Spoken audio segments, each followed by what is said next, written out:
Winston Churchill foi um estadista britânico fundamental no século XX, conhecido por sua liderança durante a Segunda Guerra Mundial. Além de político, foi jornalista, orador e historiador, influenciando decisivamente a política internacional. Ocupou diversos cargos públicos ao longo de sua vida, incluindo o de primeiro-ministro em momentos cruciais. Sua visão estratégica e determinação ajudaram a moldar o futuro da Grã-Bretanha e do mundo. Churchill é lembrado como um símbolo de resistência e coragem em tempos difíceis.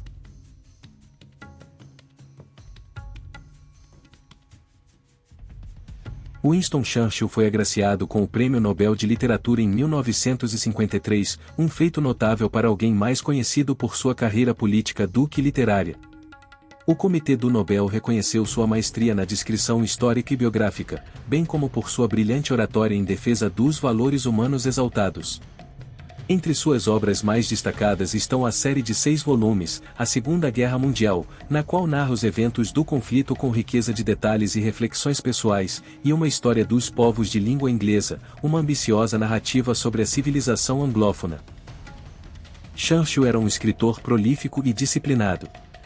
Redigia seus textos à mão, ou ditava para secretárias, com um estilo direto, porém elegante, frequentemente entremeado de sarcasmo e ironia.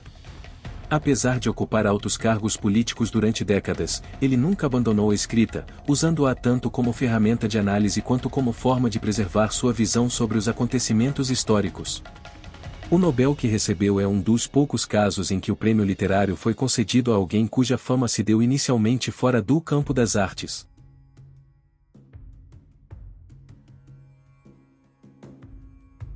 A pintura entrou na vida de Winston Churchill como uma forma de terapia durante um período de profunda crise emocional em 1915, após o fracasso da campanha de Galípoli, durante a Primeira Guerra Mundial.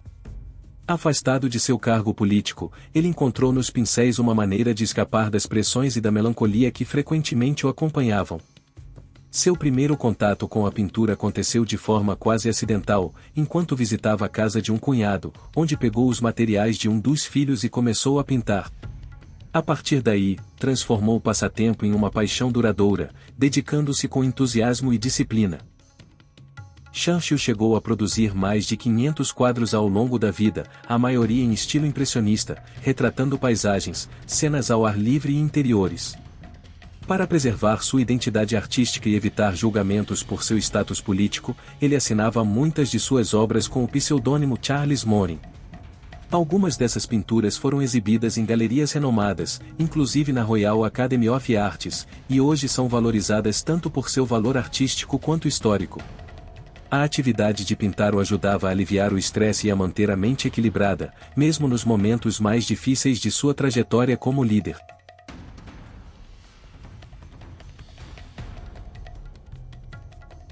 Winston Churchill enfrentou ao longo da vida episódios severos de depressão, condição que ele próprio chamava de cão negro. A expressão, que tem origens antigas, foi usada por ele para descrever o peso emocional, a tristeza profunda e a escuridão interior que o acometiam em certos períodos. Embora fosse uma figura pública de extraordinária energia e retórica vibrante, em privado ele lidava com oscilações de humor, ansiedade e cansaço extremo. Os episódios depressivos não o impediram de atuar com firmeza, mas influenciaram suas decisões, hábitos e a busca por atividades que o ajudassem a manter o equilíbrio mental, como a pintura, a escrita, e até longas caminhadas no campo. Apesar da pouca compreensão médica sobre saúde mental em sua época, Churchill nunca escondeu completamente sua luta interna. Muitos historiadores e biógrafos acreditam que sua coragem em tempos difíceis, como durante a Segunda Guerra Mundial, se tornou ainda mais notável diante da batalha silenciosa que ele travava contra seus próprios sentimentos. Em vez de sucumbir, ele canalizava suas emoções para o trabalho, mantendo uma rotina disciplinada e uma mente ativa. Sua experiência com o cão negro também o tornou mais empático com o sofrimento humano, reforçando seu senso de responsabilidade e seu compromisso com o bem-estar do povo britânico em tempos de crise.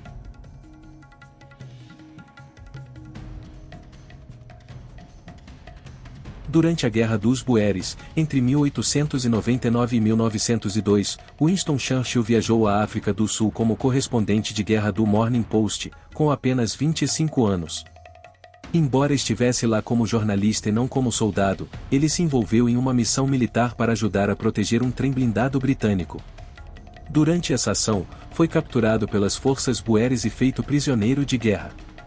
A notícia de sua captura se espalhou rapidamente, ganhando grande repercussão na Inglaterra, já que Churchill vinha de uma família influente, e era conhecido por sua ambição precoce. Após apenas algumas semanas de cativeiro em Pretória, Churchill realizou uma audaciosa fuga. Escalou o muro do campo de prisioneiros e viajou centenas de quilômetros em território hostil, escondido em trens e depósitos de carvão, até chegar à segurança na então colônia britânica de Moçambique. Sua fuga foi celebrada como um feito heróico e aumentou imensamente sua fama pública. Ao retornar à Inglaterra, ele foi recebido como herói e capitalizou esse prestígio para iniciar sua carreira política, sendo eleito para o parlamento ainda em 1900. O episódio consolidou sua imagem de coragem, iniciativa e resistência, características que marcariam toda a sua trajetória.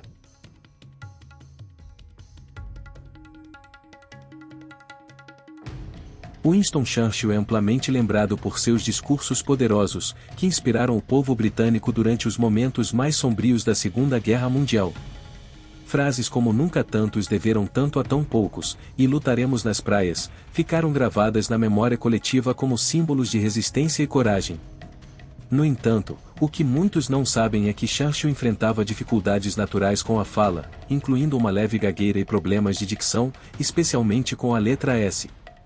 Para contornar isso, ele se dedicava intensamente à preparação de seus discursos, ensaiando cada frase e modulando entonações com precisão quase teatral. Churchill não improvisava. Ele escrevia meticulosamente cada discurso, muitas vezes com a ajuda de secretárias, e usava até marcas no papel para indicar pausas dramáticas ou ênfases. Treinava diante do espelho, testando o impacto emocional de cada trecho. Sua determinação em superar essas barreiras demonstra não apenas sua disciplina, mas também seu profundo entendimento do poder da palavra. A oratória, para ele, era uma arma tão poderosa quanto qualquer tanque ou avião, e talvez tenha sido uma das mais decisivas na vitória moral dos aliados.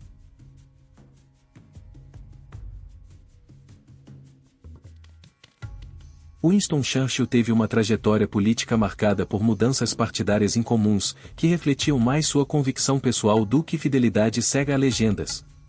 Ele começou sua carreira como membro do Partido Conservador, mas em 1904 rompeu com a legenda por discordar de sua política protecionista.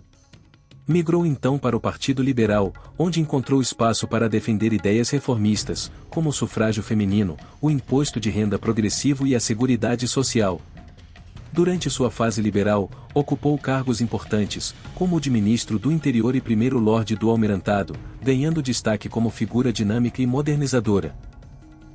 No entanto, com o enfraquecimento dos liberais e a ascensão dos trabalhistas no início da década de 1920, Churchill viu-se politicamente isolado.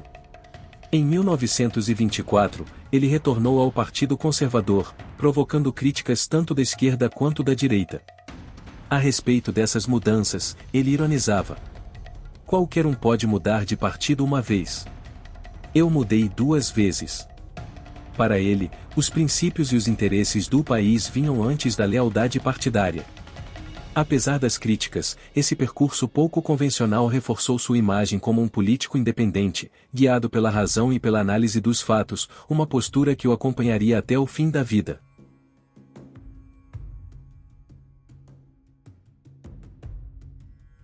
Winston Churchill era famoso por seu gosto por charutos cubanos e por seu hábito regular de consumir bebidas alcoólicas, especialmente uísque e conhaque.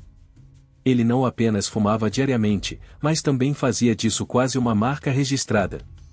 É difícil encontrar uma imagem icônica sua sem o charuto nos lábios ou nas mãos. Seu apreço por charutos começou após uma visita a Cuba ainda jovem, e desde então tornou-se uma constante em sua vida, ao ponto de encomendar lotes personalizados e viajar com estojo próprio para armazená-los. Churchill chegou a inspirar o nome de um formato específico de charuto, conhecido até hoje como Churchill. Quanto ao álcool, ele não escondia seu gosto por bebidas fortes. Costumava começar o dia com um copo de uísque diluído e seguia consumindo conhaque e outras bebidas ao longo do dia, inclusive durante reuniões e viagens oficiais. Apesar disso, é importante notar que Churchill raramente ficava embriagado. Ele era conhecido por sua alta tolerância ao álcool, o que levou alguns colegas a descrevê-lo como sempre meio bêbado, mas nunca completamente. Seus hábitos, embora extravagantes, nunca comprometeram sua capacidade de liderança. Pelo contrário, se tornaram parte de seu folclore pessoal, reforçando sua imagem de estadista irreverente, determinado e resiliente.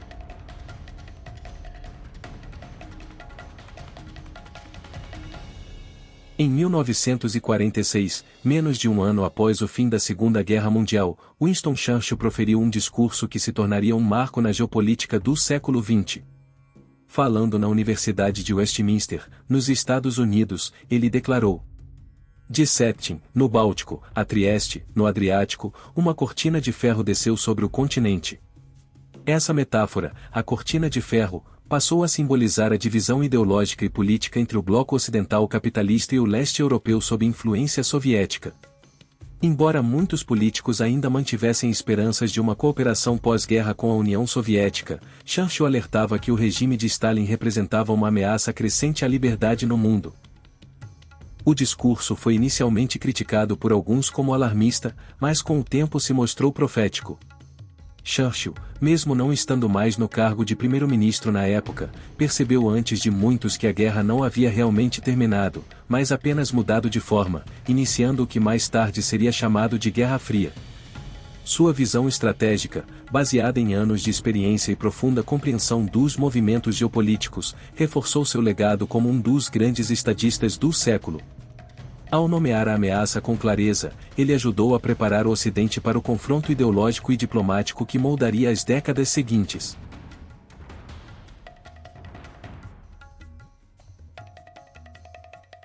Winston Churchill foi convidado pela coroa britânica a aceitar um título de nobreza, que o tornaria o primeiro Duque de Londres, uma honraria extremamente rara e prestigiosa. No entanto, Churchill recusou a oferta, preferindo permanecer como um membro comum da Câmara dos Comuns. A razão principal para essa recusa foi prática e pessoal. Ele queria manter a elegibilidade política de seus descendentes, especialmente de seu filho, Randolph Churchill, que também era membro do parlamento e tinha aspirações políticas. Aceitar um título hereditário de nobreza teria transferido à sua linhagem a obrigação de ingressar na Câmara dos Lordes, o que impediria a atuação política direta de seus herdeiros na política legislativa. Essa decisão revela o lado estratégico de Churchill, que valorizava mais a ação política concreta do que a pompa associada à aristocracia. Embora tivesse profundo respeito pela monarquia e pelas tradições britânicas, ele entendia que a influência real se exercia na arena parlamentar e nos debates políticos, não em cargos simbólicos. Sua recusa a um título tão elevado também reforça sua imagem de líder prático e comprometido com o futuro político da Grã-Bretanha e de sua própria família, mantendo-se fiel à sua crença na meritocracia e no poder da atuação pública.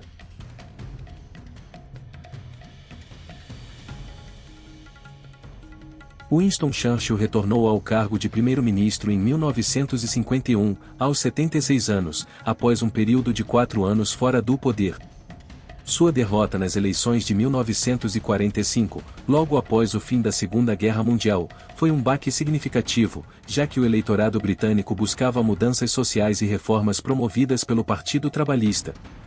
No entanto, a habilidade política, a experiência e o prestígio conquistado durante a guerra mantiveram sua influência intacta, permitindo que ele fosse novamente chamado para liderar o país em um momento delicado da Guerra Fria e da reconstrução pós-guerra. Esse segundo mandato, embora marcado por problemas de saúde e desafios políticos, demonstrou a resiliência e a capacidade de Churchill de se adaptar a novos tempos.